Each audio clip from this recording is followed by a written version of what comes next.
नमस्कार friends, Singhbhum chambers of commerce and industry का platinum jubilee कार्यक्रम लगातार 75 वर्षों से ये संस्था काम करती आई है उद्यमियों के लिए और खासकर युवा उद्यमियों के लिए।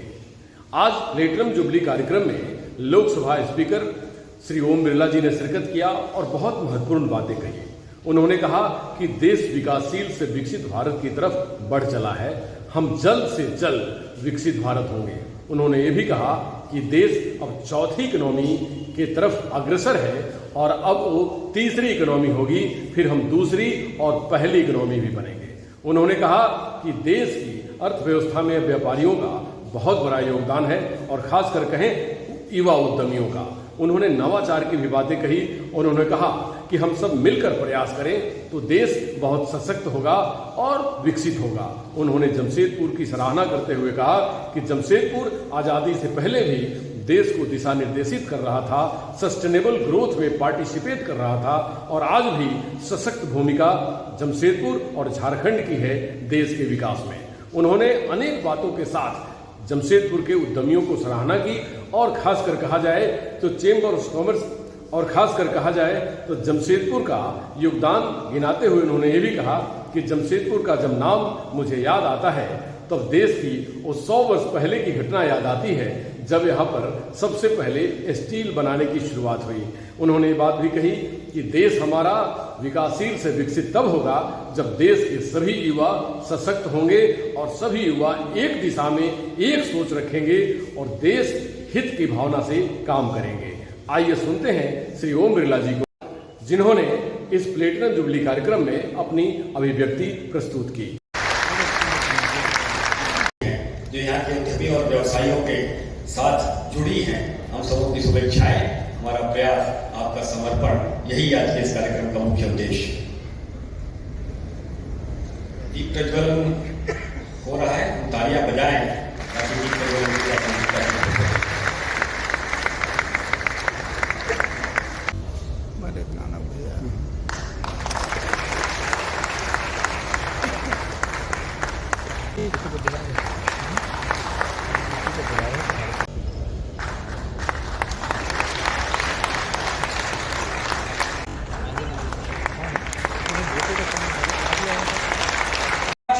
अंतर तक 2000 में झारखंड राज्य बना सबके आशीर्वाद में और आज बेहतर ढंग से चेंबर आज ना देश का जब भी बजट होता है उनका प्रपोजल भी देते हैं कि अच्छे किस तरह का काम करने से इसका राजस्व आएगा और आगे चलकर इस समृद्ध राष्ट्र निर्माण में आपका सहभागिता हमेशा रहा। आज जिस मुनका जी ने जो शिविर किया ऑपरेशन सिंदूर का, इसी ने आपका किसी न किसी रूप से जो भी चीज आपका उद्योग के द्वारा बनाया गया तो निश्चित रूप से बरमोस में लगा हुआ। और ये तो मोदी जी का सोच है कि जिस बहन का सिंदूर मिटाया और उसी को ऑपरेशन दिया सिंदूर और 2 बेटी ने जाकर ऐसा रास्ता नबूद पाकिस्तान को कर दिया कि आपको सोचने का काम है। इसलिए हमारे मुख्य वक्ता आए हुए हैं, मुख्य अतिथि आए हैं। मैं सिंहभूम और चेंबर ऑफ कॉमर्स के इस संगठन को एवं सभी राजनीतिक दलों के साथ साथ जो और उद्यमी टाटा जैसा घरानों को समन्वय बना के सिंहभूम और चेंबर ऑफ कॉमर्स आगे बढ़ रहे हैं। मैं ईश्वर से कामना करना चाहता हूँ कि इसी तरह भविष्य में भी समाज को बेहतर ढंग से हम लोग ले चले ताकि आगे चलकर जो मोदी जी का 2047 में विकसित भारत का लक्ष्य है उसको हम लोग पूरा कर सके। क्योंकि आज विकसित भारत बनेगा तभी जो विकसित राष्ट्र कहने वाले लोग हैं उनको भी आज हम कहेंगे कि नई भारत की परिकल्पना, नए भारत का उद्देश्य और आपका आने वाला पीढ़ी का जीवन को सुरक्षित करने का आप सबों का जो भागीदारी है वो हमेशा जहान में लोग रखे। मैं इन्हीं शुभकामनाओं के साथ आप सबों को धन्यवाद देते हुए 23 मिनट के अंदर आतंकवादियों के 9 अड्डों को तबाह। मैं उनको बधाई देना चाहता हूँ, उनको सैल्यूट करना चाहता हूँ। प्रधानमंत्री नरेंद्र मोदी जी जब पावन धरती बिहार से जब कह रहे थे कैसे आतंकवादियों को मिट्टी मिला वो काम हमारी हमारी सेना ने, हमारे वीर सैनिकों ने करके दिखाया। हमको गर्व है 140 करोड़ देशवासियों को ऐसी सेना के मित्रों, ये पुराना भारत में सभी ने बहुत, प्रधानमंत्री ने काम किया। आज 140 करोड़ देशवासियों के लिए गौरव का दिन है आज का दिन। भगवान बिरसा मुंडा की ये धरती, जिस धरती ने जनजाति सम्मान के लिए, उसके आत्मविश्वास के लिए एक लंबी लड़ाई लड़ी, और उसी धरती पर जमशेदजी टाटा जैसे दूरदर्शी नेतृत्व ने आजादी के पहले एक ऐसी योजना बनाई कि किस तरीके से देश के अंदर इंडस्ट्री सेक्टर के विकास से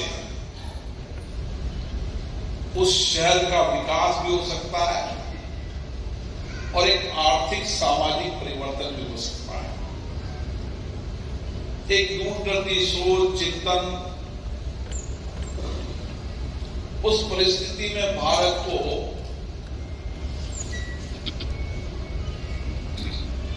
जब हम आजाद नहीं थे, लेकिन देश के कई नेताओं का आजादी के आंदोलन में योगदान रहा, देश के कई नेताओं का इस औद्योगिक सामाजिक विकास में योगदान रहा। उनका एक दूरदृष्टि चिंतन ही था कि इस जंगल के इलाके के अंदर क्या सोच और क्या दृष्टि रही होगी कि उन्होंने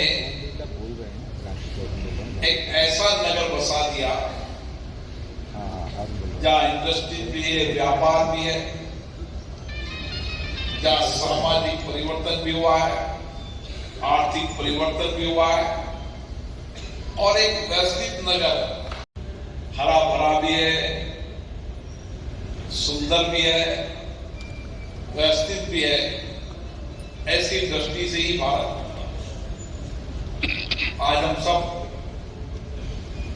जमशेदजी टाटा को भी याद करते हैं, जो इस इंडस्ट्री चलाते समय तो नहीं रहे, लेकिन उनके सोच और चिंतन को, उनको सपनों को उन्होंने आगे वाली पीढ़ी को बताने का काम किया। और यही एक विचार होता है। और आज ये धरती दुनिया की सबसे बड़ी स्टील धरती के रूप में, स्टील मिल के रूप में इसकी पहचान, लेकिन उसकी पहचान में आपका भी सबसे बड़ा योगदान है। एमएसएमई सेक्टर, जिसके योगदान से आज देश आगे बढ़ रहा है, उस सभी सेक्टरों के अंदर 75 वर्ष की यात्रा में हमने सामाजिक क्षेत्र में, आर्थिक क्षेत्र के अंदर, तकनीकी क्षेत्र के अंदर और हमारी सीमाओं की क्षमता के अंदर और देश के विकास में जिस मुकाम पर पहुंचे हैं, आज पूरे देश को गर्व है। आज पूरे देश को गर्व है भारत की सेनाओं पर, उनकी शौर्य पर, उनके साहस पर, कि कोई भी परिस्थिति होगी,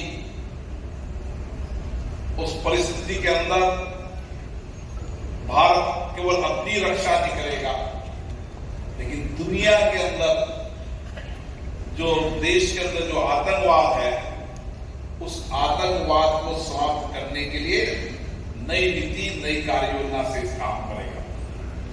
और हमने ये साबित कर दिया कि इस देश के अंदर कोई भी देश या कोई भी आतंकवाद फैलाने का प्रयास करेगा तो उसके परिणाम सिंदूर ऑपरेशन से भी गंभीर परिणाम।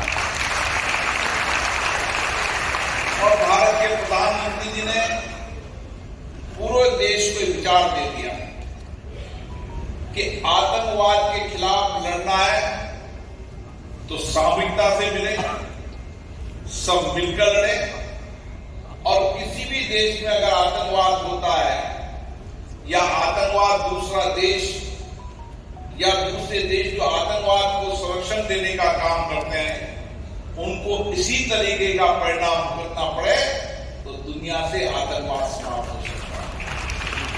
आज हम सब लोग और वीर सैनिकों के साहस को, उनकी वीरता को, उनके तकनीकी ज्ञान पर पूरा देश गर्व करता है। लेकिन उस सब में कहीं न कहीं हमारे इंडस्ट्री सेक्टर का बहुत बड़ा योगदान है।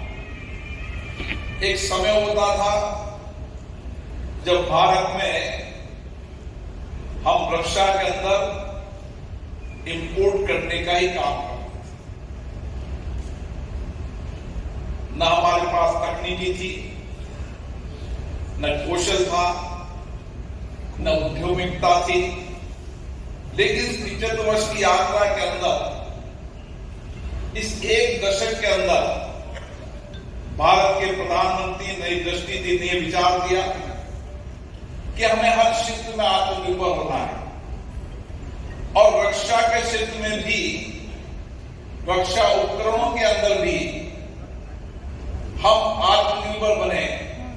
एक विचार के साथ काम किया और देश के इंडस्ट्री, नई सोच, नई चिंतन करने, नई इनोवेशन करने वाले हमारे वैज्ञानिकों, नई दृष्टि से काम करने वाले हमारे उद्योगपतियों के कारण आज भारत केवल रक्षा में आत्मनिर्भर नहीं, दुनिया के अंदर रक्षा उपकरण निर्यात का भी सबसे बड़ा देश बनने वाला है। ये सामर्थ्य सामूहिकता के साथ आता है, सबसे मिलकर आता है। और इसीलिए भारत के प्रधानमंत्री ने कहा कि हमें 2047 के अंदर विकसित भारत बनाना है तो सबको हम मिलकर काम करना होगा, सामूहिकता से साथ काम करना होगा। दुनिया के पदस्थ की हुई तकनीकी ज्ञान, विज्ञान, टेक्नोलॉजी के अनुसार काम करना होगा। दुनिया के अंदर बदलती हुई व्यापारिक प्रतिस्पर्धा के अंदर काम करना होगा। और मुझे खुशी है भारत के उद्योग व्यापार के लोग भी इसी दृष्टि और इसी चिंतन से काम कर रहे हैं। आज जमशेदपुर में आप बैठे, मेरी अध्यक्ष जी से चर्चा हो रही थी कि धीरे धीरे हमें भी एक नया विचार दृष्टिकोण से काम करना होगा, क्योंकि दुनिया के अंदर चाहे इंडस्ट्री हो, चाहे व्यापारी हो या कौशल हो, हर क्षेत्र के अंदर प्रतिस्पर्धा है। और हमें इस प्रतिस्पर्धा युग के अंदर हमारे पास वो सामर्थ्य है जो दुनिया के पास नहीं है। हमारे पास एक कुशल मानव संसाधन है, हमारे पास बौद्धिक क्षमता, नए इनोवेशन, नए रिसर्च की क्षमता वाले नौजवान हैं। और इसलिए दुनिया के अंदर युवा आबादी कम हो रही है, कौशल और कुशलता के नौजवानों की कमी हो रही है। और भारत कौशल और कुशलता के अंदर लगातार आगे बढ़ रहा है। आज दुनिया के कई बड़े विकसित देशों में आपने देखा होगा कि वहां मानव संसाधन की कमी है। दुनिया के बड़े बड़े देश, जापान हो, रशिया हो, बड़े बड़े देश भारत में आते हैं और उनका मानना है कि बौद्धिक क्षमता में, नए चिंतन में, नए इनोवेशन के अंदर भारत के नौजवानों की क्षमता ज्यादा है। और आज भी मैं आपको बता सकता हूं, दुनिया के जितने भी बड़े देश हैं, उन बड़े देशों के अंदर भी, उस देश के विकास के अंदर भी भारत के नौजवानों का योगदान है। केवल तकनीकी क्षेत्र में नहीं, प्रोफेशनल क्षेत्र में नहीं, आप दुनिया की जितनी भी बड़ी इंडस्ट्री, सर्विस सेक्टर, टेक्नोलॉजी की जितनी भी कंपनियां लेंगे, उन कंपनियों के सीईओ भारत के हैं, वही कंपनी तेजी से आगे बढ़ रही है। तो हमारी क्षमता बहुत है, उस क्षमता के अधिकतम उपयोग हमें करने की आवश्यकता है। हमारे सोच चिंतन के अंदर देश रहता है और इसीलिए इंडस्ट्री के लोगों से मेरी बहुत अपेक्षा रहती है। किसी भी देश का विकास, चाहे सामाजिक विकास हो, चाहे आर्थिक विकास हो, चाहे विज्ञान के अंदर क्षेत्र के विकास हो, चाहे तकनीकी के अंदर हो, चाहे सर्विस सेक्टर के अंदर हो, हर क्षेत्र के अंदर आज भारत में संभावनाएं सबसे अधिक है। अवसरों की धरती भारत है और इसीलिए अवसरों और संभावनाओं की धरती होने के कारण हमें इस प्रतिस्पर्धा युग के अंदर हमें भी दुनिया से बेहतर टेक्नोलॉजी, बेहतर इनोवेशन में काम करना होगा। हम जिस नगरी, टाटा नगरी में बैठे हैं, आज धीरे धीरे टेक्नोलॉजी के कारण लोगों के रोजगार घटते जा रहे हैं। लेकिन टेक्नोलॉजी के कारण रोजगार घट रहे हैं, लेकिन अगर हम दुनिया से प्रतिस्पर्धा करने लगेंगे तो हमारे रोजगार भी बढ़ेंगे और दुनिया के व्यापार इंडस्ट्री सेक्टर के अंदर हम नेतृत्व करने की क्षमता भी बढ़ेगी। और इसीलिए ये चैंबर ऑफ कॉमर्स समय समय पर विचार मंथन, लोकतंत्र, विचारों मंथनों के साथ नए सोच, नए चिंतन का एक मंच होता है। हम जब, जैसा अर्जुन मुंडा जी ने कहा कि जब एक साथ बैठते हैं तो बहुत सारे विचार आते हैं, नए विचारों का सर्जन होता है, दुनिया के अंदर जो इनोवेशन होता है उसके विचार विमर्श होते हैं, भारत की भौगोलिक स्थिति, आर्थिक सामाजिक स्थिति के अनुसार विचार होते हैं। तो हमें ये लोकतंत्र का मंदिर ही हमारी चर्चा संवाद का केंद्र होता है। और इसीलिए जब प्लेटिनियम जयंती हो या अन्य समारोह, उसमें भी विचार आते हैं, लेकिन समय समय में नियमित संवाद, नियमित चर्चा दुनिया के इंडस्ट्री सेक्टरों से, सर्विस सेक्टर से, टेक्नोलॉजी के सेक्टर में, क्योंकि बदलते परिस्थितियों के अंदर टेक्नोलॉजी हो, एआई हो, इसका बहुत उपयोग होने वाला है। और इसीलिए भारत की क्षमता भी इसमें सबसे ज्यादा है। और इसीलिए हमें विचार विमर्श करना होगा, चर्चा करनी होगी कि हम इस सेक्टर के अंदर, जो तकनीकी विज्ञान का सेक्टर हो, चाहे आईटी का सेक्टर हो, उसके अंदर किस तरीके से दुनिया के अंदर बेहतर प्रतिस्पर्धा कर सकते हैं।